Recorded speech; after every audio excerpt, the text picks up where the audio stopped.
Acno में आप सभी श्रोताओं का स्वागत है।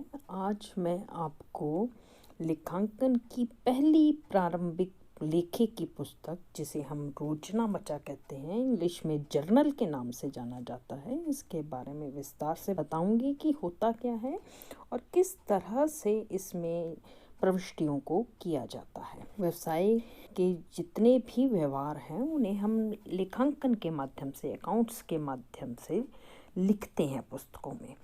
तो उसमें सबसे पहले हम जिस प्रणाली का प्रयोग करते हैं, लेख को लिखने के लिए जिस पुस्तक का प्रयोग करते हैं, उसे हम जर्नल कहते हैं। जर्नल में प्रविष्टि करने के लिए दो तरीके हो सकते हैं। एक तो है वाउचर की मदद से, प्रमाणकों की मदद से हम जर्नल में प्रविष्टि करें, जिसे हम वाउचर प्रणाली कहते हैं। इसमें क्या होता है कि विभिन्न तरह के बिल, बीजक, जमा पर्ची, उसके बाद नाम पर्ची, रसीद, कैश बिल, इस तरह के हम बैंक की रसीदें, इन सब के आधार पर एक वाउचर तैयार करते हैं और उसको बिलों के साथ नत्थी करके उस फाइल के आधार पर लेन देनों को जर्नल में लिखते हैं। दूसरी विधि है कि जब लेन देन संपन्न होता है उसी समय हम उसे किसी कच्ची पुस्तक में, रफ बुक में लिख लेते हैं। उसमें कोई तरीका नहीं अपनाया जाता, बस सिर्फ याद करने के लिए एक रफ बुक में एक रफ कॉपी की तरह होती है, जिसे हम स्मारक पुस्तक भी कहते हैं, उसमें लिख लेते हैं। ये हमारी वेस्ट बुक के नाम से, कच्ची बही के नाम से भी जानी जाती है। और बाद में हम क्रम अनुसार, तिथि अनुसार और एक नियम के अनुसार उसे हम जर्नल में, लेखे की पहली पुस्तक में, रोजनामचा में प्रविष्टि करते हैं, उसे लिखते हैं, संपन्न करते हैं। तो कच्ची पुस्तक क्या होती है? कच्ची पुस्तक एक वेस्ट बुक होती है, आपकी एक रफ कॉपी होती है, रफ बुक होती है, जिसमें हम केवल लेन देनों को याद रखने के लिए जिस समय वो संपन्न होते हैं उसी समय ऐसे ही रफ तौर पर कच्चे रूप में लिख लेते हैं। इसे बनाना अनिवार्य नहीं होता। जहाँ लेन देनों की संख्या बहुत अधिक होती है वहाँ पर इसको रख लिया जाता है। किसी तरह के इसमें नियम का पालन नहीं किया जाता, कोई क्रम नहीं लिखा जाता, बस सौदा संपन्न हुआ होता है और उसे लिख लेते हैं। बाद में उसे तरीके के साथ फिर इस पुस्तक से उठाकर हम जर्नल में नियम के अनुसार, क्रम के अनुसार, तिथि के अनुसार रखते हैं, लिखते हैं। तो कच्ची पुस्तक के उदाहरण क्या हो सकते हैं? जैसे आपने स्टॉक रजिस्टर रख लिया, वेतन रजिस्टर रख लिया, कोई अंश रजिस्टर बना लिया, मजदूरी और वेतन के लिए कोई रजिस्टर बना लिया, ये सब कच्ची पुस्तक के उदाहरण हैं। और फिर इसमें से उठाकर आपने फिर जर्नल में, रोजनामचा में इसकी प्रविष्टि करी। तो रोजनामचा है क्या? रोजनामचा आपके लेखांकन की सबसे पहली प्रारंभिक पुस्तक है, जिसमें व्यावसायिक लेन देनों को हम स्मारक पुस्तक या वाउचर प्रणाली से उठाकर तिथि अनुसार और क्रम के अनुसार लिखते हैं। और इसमें हम व्यवहारों को डेबिट क्रेडिट के क्षेत्र में रखते हैं और उसके अनुसार एक प्रविष्टि बनाते हैं जो नियमों का पालन करती है खातों की प्रकृति के अनुसार, कि खाता वास्तविक खाता है, नाम मात्र खाता है, या आपका व्यक्तिगत खाता है। उस आधार पर हम इसमें प्रविष्टि करते हैं। तो इस जर्नल को हम डे बुक, डायरी बुक या लॉग बुक के नाम से भी जानते हैं। तो लेखे की प्रारंभिक पुस्तक है। अन्य पुस्तकें भी प्रारंभिक पुस्तकें कराती है। मान लीजिए बड़ा व्यवसाय है तो रोजनामचे के साथ यदि हम रोकड़ बही रख लेते हैं तो वो भी प्रारंभिक पुस्तक होगी, क्योंकि शुरुआत में उसी में प्रविष्टि की जा रही है। अन्य सहायक बहियां भी हैं जो रोजनामचे के साथ रखी जाती हैं, जैसे क्रय बही, विक्रय बही, क्रय वापसी बही, विक्रय वापसी बही, प्राप्त बिल, देय बिल। जब बहुत बड़ा व्यवसाय होता है तो हम सारे व्यवहारों को रोजनामचा में समा नहीं सकते, तो उनकी सहायता के लिए हम अन्य पुस्तकें भी रख लेते हैं। तो ये सारी पुस्तकें सहायक पुस्तकें कहलाती हैं।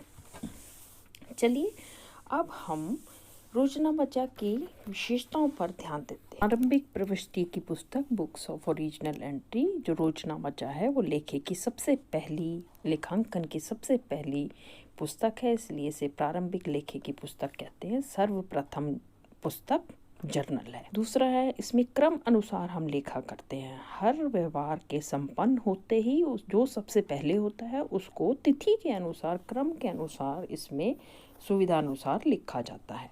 तीसरा, हर व्यवहार को लिखने के बाद उसका स्पष्टीकरण दिया जाता है कि ये व्यवहार कैसे संपन्न हुआ था, उसकी एक व्यवस्था की जाती है। हम उसके बारे में ब्रीफ डिटेल उस प्रविष्टि के नीचे देते हैं कि किस कारण से क्या व्यवहार संपन्न हुआ था, जिसे हम स्पष्टीकरण कहते हैं।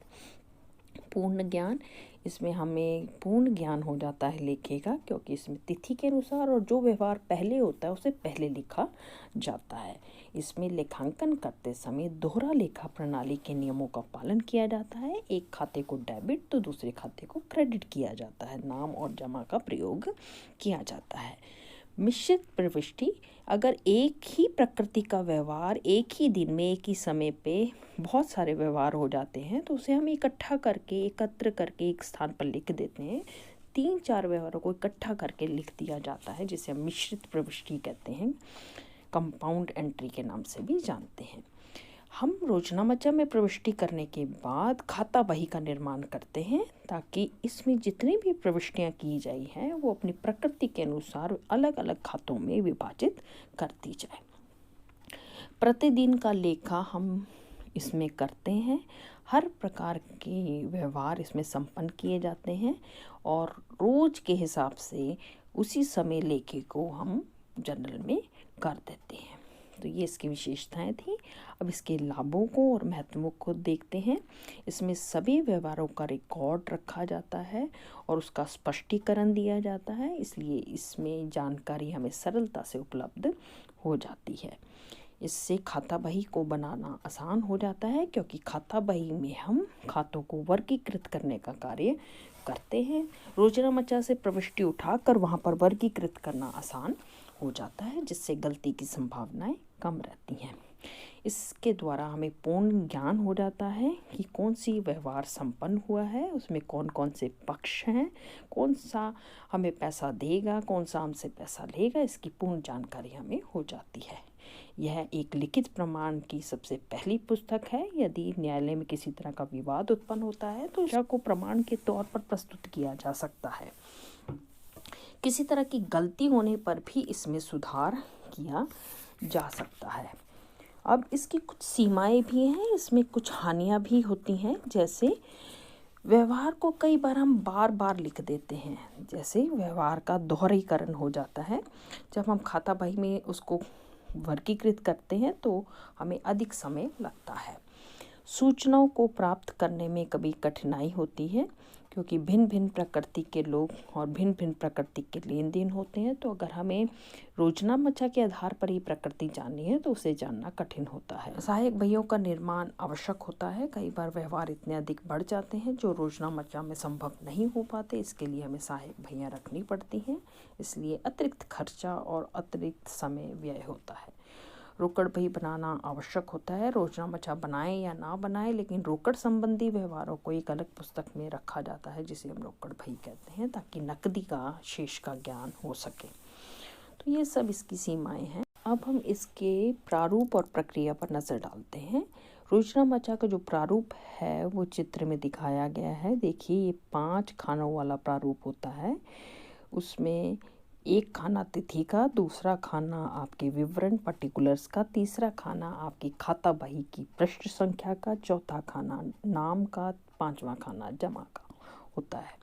चलिए आइए, तिथि के खाने में हम व्यवहार जो भी हमने लेन देन किया है उसकी तिथि लिखते हैं, कौन सी तिथि और कौन से महीने में संपन्न हुआ है। वर्ष को एक ही भार ऊपर लिख दिया जाता है। विवरण में हम हर एक व्यवहार के जो 2 खाते उत्पन्न होते हैं उन खातों के नाम लिखते हैं। उसमें से एक खाता डेबिट होता है और दूसरा खाता क्रेडिट होता है। उसे लिखने का एक तरीका होता है। डेबिट खाते को पहले लिखा जाता है और उसके साथ डेबिट शब्द का प्रयोग किया जाता है, जबकि इसके विपरीत जिस खाते को क्रेडिट करना है उसे क्रेडिट में 2 करके लिखा जाता है। जैसे आपके पास एंट्री दिखाई गई है, कैश अकाउंट डेबिट 2 कैपिटल। इसमें कैश जमा हो रहा है, 2 कैपिटल और पूंजी का निर्माण कर रहा है। नीचे स्पष्टीकरण में लिखा हुआ है कि व्यवसाय में कैश के रूप में पैसा आया और पूंजी का निर्माण हुआ। तो प्रत्येक प्रविष्टि के नीचे एक स्पष्टीकरण दिया जाता है जो यह दर्शाता है कि ये व्यवहार क्या था जिसके कारण ये उपरोक्त प्रविष्टि की गई है।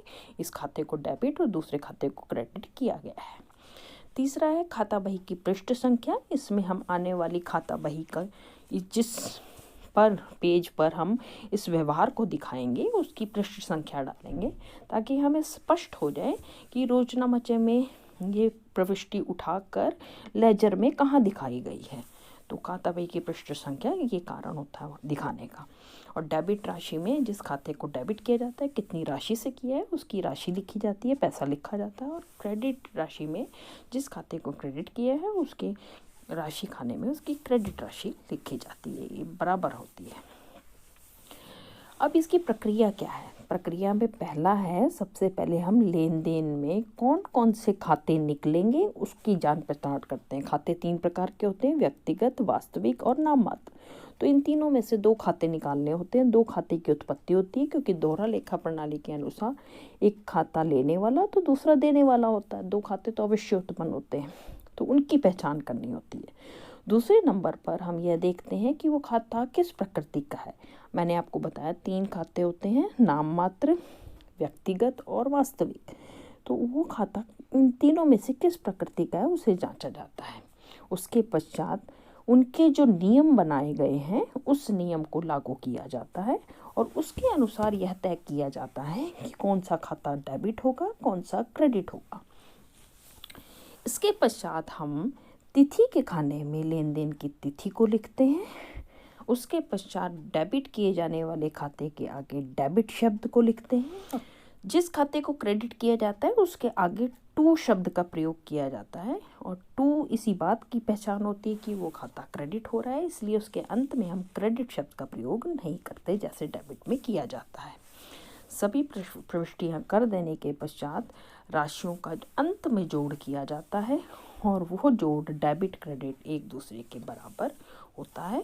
इसे हम उदाहरण के द्वारा समझ सकते हैं। आप उदाहरण में देखिए, व्यवसाय में 1 लाख रुपए की पूंजी लगाई गई जो कैश के रूप में आई, और 10 जनवरी को इस कैश के द्वारा फर्नीचर खरीदा गया 15,000 रुपये का, और 18 जनवरी को फिर इस कैश के द्वारा मशीनरी खरीदी गई 10,000 रुपये की, और इस तरह से 24 जनवरी को माल खरीदा गया 5,000 रुपये का।